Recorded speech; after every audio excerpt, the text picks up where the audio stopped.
Damos la bienvenida en el estudio de los desayunos de 24 horas en Quito a Carlos Aguinaga, expresidente del Tribunal Supremo Electoral. Muy buenos días, gracias por acompañarnos.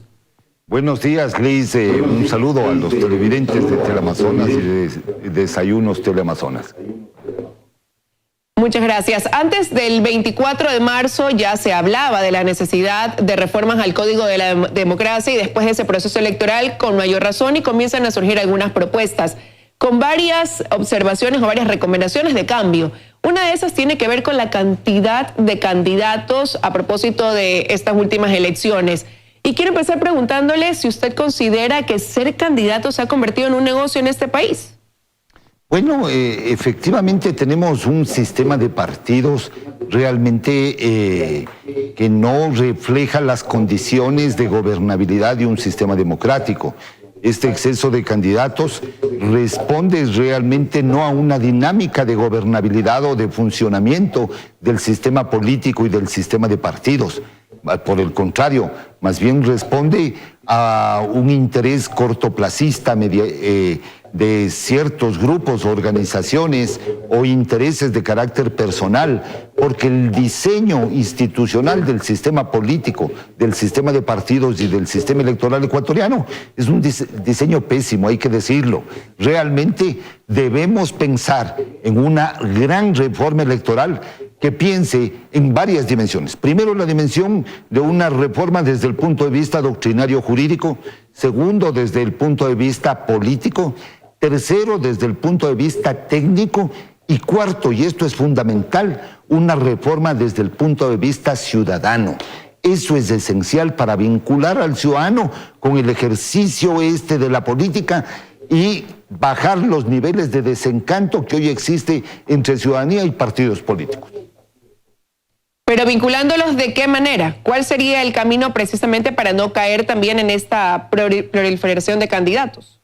Bueno, hay que pensar en una reforma que no piense el inmediatismo de las elecciones del 2021, sino que piense en las futuras generaciones. Es decir, hay que repensar en la democracia, de tal suerte que el ciudadano sea también un partícipe. De ahí que yo creo que, por ejemplo, es indispensable, a más de las reformas que ya se han planteado de modificar el tema de partidos, el método DON, debemos pensar en una ley que se incorpore al Código de Democracia, que es muy deficitario, una ley de procedimientos electorales, porque los ciudadanos quedan con ese amargo sabor después de las elecciones, después de emitir su voto, si realmente la elección fue transparente o no, si su candidato al cual respaldó obtuvo, hay esa claridad del resultado, ¿no es cierto? Por eso es que yo propongo hacer una ley de procedimientos electorales en la cual los ciudadanos tengan la plena seguridad del día de las elecciones de que ese resultado es el fiel reflejo de su voluntad, de su voto, de lo que él eligió. Porque ya estamos viendo un proceso de desencanto. Lo que ha pasado en Cuenca, lo que ha pasado en Ambato, ya es un tema de desconexión entre ciudadanía y política y es una respuesta al ejercicio político. ¿Pero qué debería incluir esa reforma para dar esa garantía de total transparencia? Porque este Consejo Nacional Electoral actual hablaba de que su principal preocupación era eso, generar una confianza en ese proceso, que terminó siendo vulnerada por las fallas que incluso hubo en el sistema informático. La misma misión de técnicos decían que hubo un problema el día anterior, el sábado, que no fue corregido y el domingo pues eso pasó factura, dejando esta sensación de desconfianza nuevamente en un proceso de cierta manera. Liz, efectivamente, ¿verdad? Las elecciones se ganan en las mesas o se pierden en las mesas. Por eso es que hay que reforzar el sistema electoral en la mesa y en la transmisión y en la comunicación de la difusión de estos resultados electorales. Yo vengo proponiendo desde hace 20 años atrás que se creen las juntas de recinto electoral, que son las juntas que van a hacer un escrutinio de recinto electoral, porque es más fácil a controlar 45,000 juntas receptoras del voto, controlar 4,500 recintos electorales y que comuniquen esos 4,500 recintos electorales todo el resultado de la votación, que sea público, en la que los ciudadanos estén ahí, que se transmita inmediatamente, porque hoy vamos a encontrar muchas deficiencias en este sistema de transmisión y publicación de resultados que tiene el CNE. Por ejemplo, este tema de las famosas inconsistencias numéricas, ¿qué es lo que compara? Compara totalidad de votos válidos con votos nulos, votos blancos con el total de sufragante. Pero si yo, la votación de Juan, le pongo a Pedro, igual no me va a cambiar, no va a haber inconsistencia. Por eso es que debemos transparentar y hacer que el proceso el día de las elecciones sea mucho más transparente. Para ello hay que cambiar el sistema de votación. Me parece que debemos revisar los distritos electorales, el método de asignación de escaños, la conformación de las organizaciones políticas, el dinero que se usa en la política, teniendo diferenciación clara de las dos fuentes que existen. La una, el financiamiento de las elecciones, que es una cosa, y la otra, que es el financiamiento de las organizaciones políticas, que es otra cosa. No se puede mezclar. Debemos pensar en una reforma que piense en la gobernabilidad democrática futuro del país y de las nuevas generaciones. No en la conveniencia política, lo que ha sucedido en estos 40 años de retorno al régimen democrático. Hemos tenido 20 constituciones, más de 30 de procesos de reforma electoral y solo pensamos en cómo ganar las elecciones del 2021 y no pensamos en el Ecuador del futuro. Ahora, este proyecto que propone el consejero Luis Verde Soto sí está pensado, decía él, para el 2021, pero recoge algunos de los casos que usted ha mencionado. Por ejemplo, él dice que basándose en esta difusión de los resultados del último proceso electoral, donde se pudo constatar que varios candidatos no alcanzaron ni el 1% de la votación en sus jurisdicciones, y para poder frenar el que hayan tantos candidatos inscritos y el elector tenga este problema de enfrentarse quizás con un sinnúmero de personas a las que ni siquiera alcanza a conocer al momento de acercarse a la urna, llegar con esta confusión, pues él propone que aquellos que no alcancen el 4% de los votos devuelvan el dinero público y privado gastado. ¿Podría ser esta una solución para llevar incluso una contabilidad y control del gasto que hoy por hoy todavía resulta deficiente? Bueno, la otra alternativa que se puede pensar, a mí me parece que el trabajo que ha hecho Lucho Verde Soto es un trabajo técnico, académico, especial, tiene un buen grupo de trabajo de jóvenes expertos en esta materia. De hecho, el año pasado hicimos un trabajo con una fundación para repensar justamente este tema de la democracia y del sistema electoral, pero fundamentalmente aquí hay dos temas. El uno, podemos pensar más bien en un umbral de entrada, es decir, que organización política que no tiene un porcentaje determinado no tiene ninguna representación en ningún lado, ni en asamblea, ni en ningún municipio, etcétera, etcétera. En segundo lugar... Pero ¿cuál va a ser ahí el mecanismo para poder certificar eso? Porque hoy por hoy incluso el consejero en su proyecto, él dice que todavía no hay una manera técnica de avalar esa recolección de firmas para constituir un movimiento que pueda participar, y es por eso que hoy por hoy hay un sinnúmero no solo de partidos nacionales y provinciales, sino también de agrupaciones o movimientos que se constituyen previo a un proceso electoral.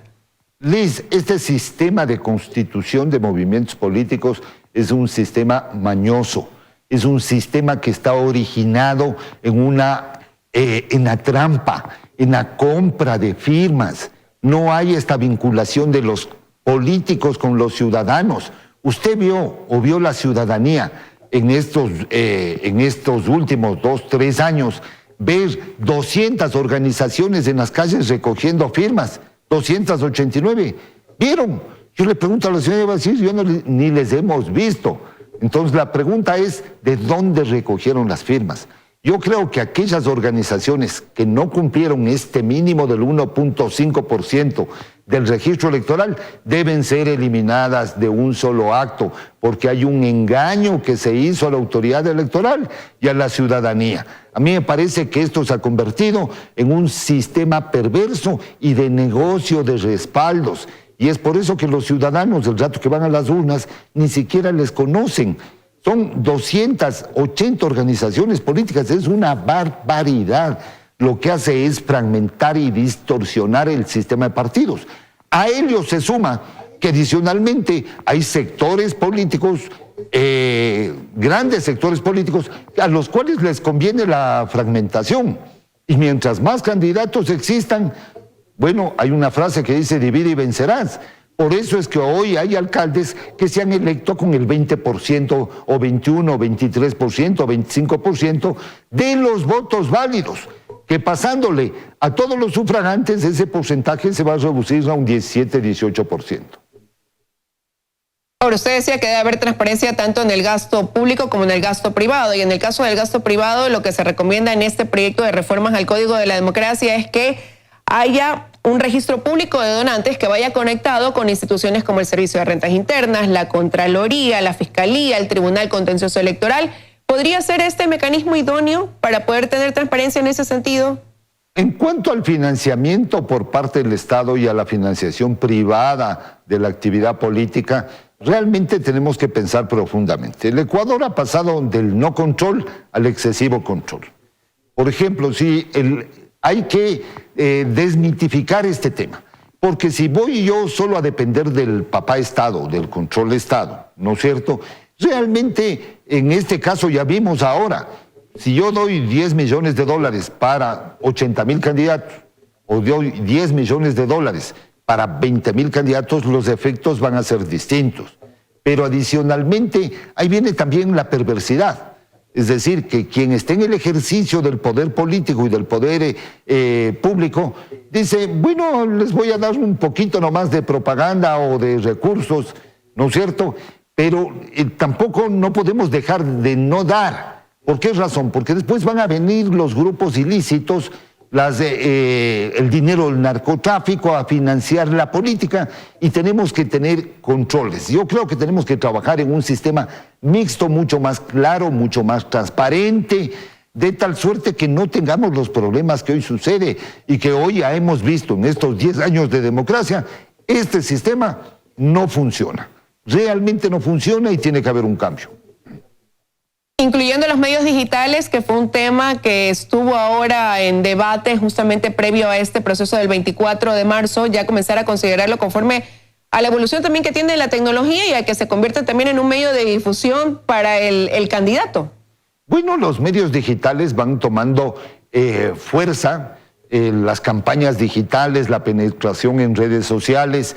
Hoy hemos visto un efecto aquí en el Ecuador, que es, por ejemplo, el efecto negativo que tuvo la campaña negra o campaña sucia en redes sociales para ciertos candidatos, ¿no es cierto? Hay que regular eso. Eso hay que regular. El Consejo Nacional Electoral tiene que tener campañas de concientización, de vinculación, grandes campañas con el ciudadano, para que no se deje manipular y engañar de este tipo de conductas negativas y nocivas para la legitimidad y consolidación de la democracia. Deben estar los medios tradicionales, los medios digitales, pero además ya los medios tradicionales cada vez van incursionando en este sistema de comunicación digital. Y tenemos que pensar en la influencia que tienen ahora los medios de comunicación con la democracia digital y comunicativa y lo que está pasando en otros países del mundo y que hoy ya va a pasar en el Ecuador.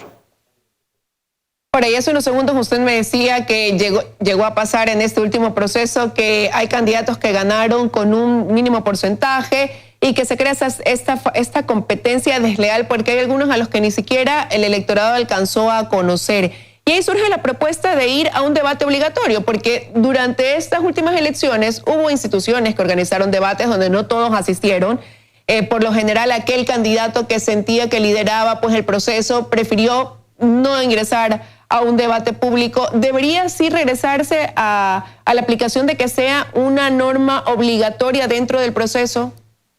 Yo creo que es una obligación ética, de la ética política, de los candidatos, el debatir, el exponer sus propuestas, y tiene que haber un mixing, es decir, no tiene que haber solo marketing político para exponer al candidato de acuerdo a sus condiciones de carácter personal, sino tiene que debatirse, tiene que haber un debate programático, ideológico, de ideas, de propuestas en lo local, en lo nacional, de qué es lo que va a ocurrir. Y me parece que sí debe ser de alguna forma obligatorio este tema, porque ahí vienen los mitos estos los asesores de comunicación política que impiden, por ejemplo, que los candidatos debatan para que obviamente su respaldo no disminuya muchas veces. Estamos eligiendo candidatos de pantalla y lo que debemos elegir es candidatos que realmente le demuestren a la ciudadanía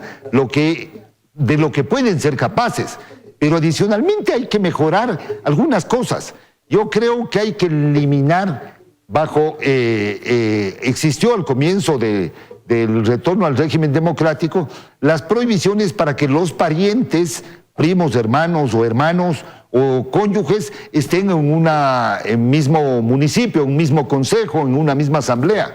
Yo creo que hay que eliminar porque he visto ahora en estos 10 años del retorno a la democracia que el esposo le pone a la cónyuge, al hermano, y también tenemos que eliminar, en el tema de prohibiciones, tenemos que ser muy precisos, digamos, en el tema de la reforma. Ahora el problema que hay es la voluntad política. Una reforma política electoral, si no hay un acuerdo político, no tiene prosperidad. Pasarán a ser unos meros parches, una mera reforma que no servirá para nada, y ahí la ciudadanía, las organizaciones sociales, ciudadanas y empresariales tienen ahora un papel fundamental para presionarle a la Asamblea Nacional y a la clase política que debemos ir hacia una reforma seria respecto al sistema electoral y el sistema de partidos. ¿Una reforma que derive en una reorganización del Consejo Nacional Electoral? Verán, el tema de la organización electoral en este tema del bicéfalo del Tribunal Contencioso y Consejo Nacional Electoral, realmente quien apetece el control de eso es quien quiere tener el control político. Yo para alcanzar el control político, ¿qué tengo que hacer? Controlar el poder electoral. Yo creo que más bien debemos reinstitucionalizarle a la institución, debemos fortalecer a la institución, tenemos que ciudadanizarle en los controles, que la participación ciudadana, que la observación nacional, doméstica, la observación internacional, la fiscalización, la auditoría técnica y ciudadana sea una auditoría mucho más profunda y vamos a tener unos mejores resultados. Y exigirle obviamente al consejero o al magistrado electoral que actúe con independencia, que actúe con imparcialidad, que actúe alejado de las órdenes partidarias, que eso es lo que realmente genera las distorsiones y los problemas que vemos en algunas localidades. Bueno, eso es lo que siempre esperamos. Quiero agradecerle su presencia esta mañana aquí en los desayunos de 24 horas. Gracias, Liz, muy gentil, muy amable.